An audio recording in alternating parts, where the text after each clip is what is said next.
नमस्कार साथीहरू। आज हामी माइक्रोसफ्ट पावर पोइन्ट हेर्न गइरहेको छौँ। पावर पोइन्टमा हामीले के गर्न सकिन्छ? प्रेजेन्टेसनको लागि पावर पोइन्ट युज हुन्छ। ठिक छ। जस्तै हामीले केही कतै गयो हामीले पढाउनको लागि, जस्तै हामी कम्प्युटर नै पढाइरहेको छौँ र त्यसको हामी पुरै नोट नै तयार गर्छौँ। ठिक छ। र यसको स्लाइड तयार गरेर एउटा प्रोजेक्टर हुन्छ, त्यो प्रोजेक्टरमा हामी लगाएर त्यसको स्लाइड हामी एक एक गरेर स्लाइड हेराउँदै जान्छौँ हैन। जसरी फिल्महरू पनि स्लाइड्समा बनेको हुन्छ। ठिक छ।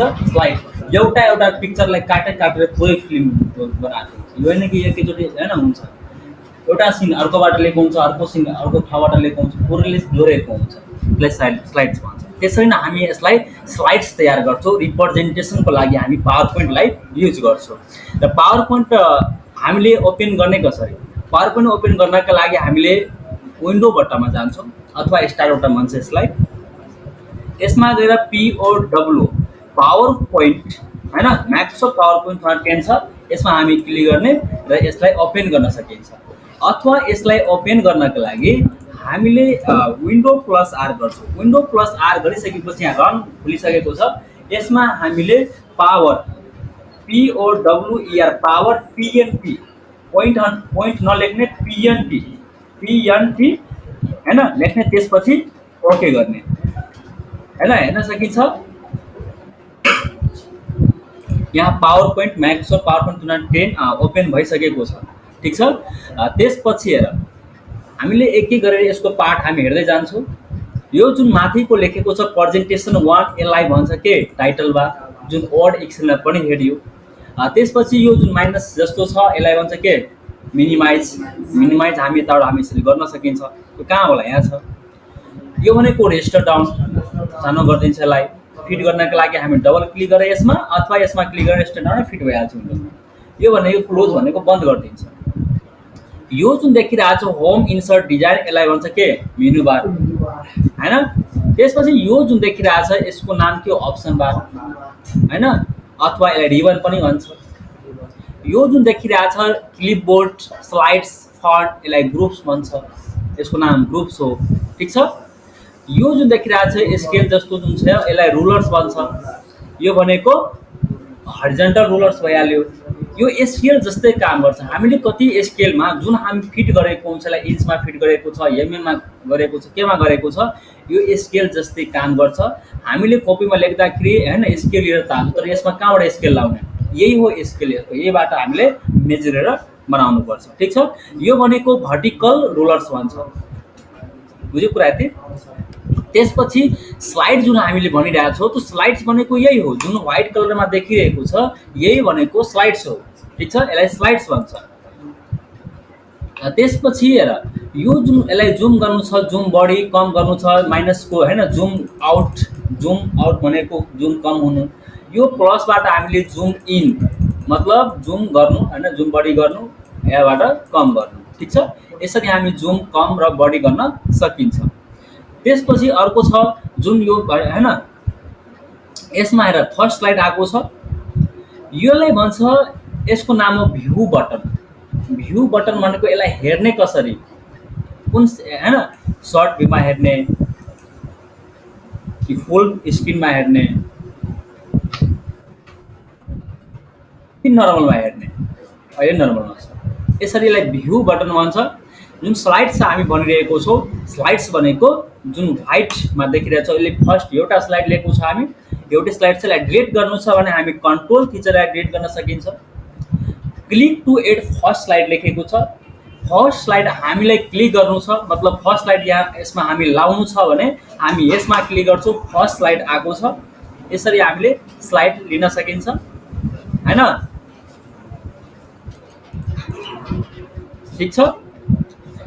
त्यसपछि यदि यो स्लाइड्सलाई यदि चेन्ज गर्नु छ भने हैन, यो स्लाइड्सलाई यदि हामीले चेन्ज गर्नु छ भने हामी लेआउटमा गएर लेआउटबाट यसलाई चेन्ज गर्न सकिन्छ। यो जुन फर्मेट दिएको छ यसमा हामी लेख्न सकिन्छ केही कुराहरू हैन, एनिमेसन हैन, तब नै हामी एनिमेसन तयार गर्छौँ।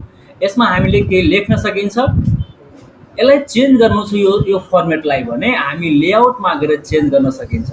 लेआउटमा जाने र लेआउटमा गइसकेपछि कुन फर्मेट लिने त त्यो फर्मेटमा हामीले यसरी क्लिक गर्छौँ, त्यो फर्मेट यसको चेन्ज भएको छ।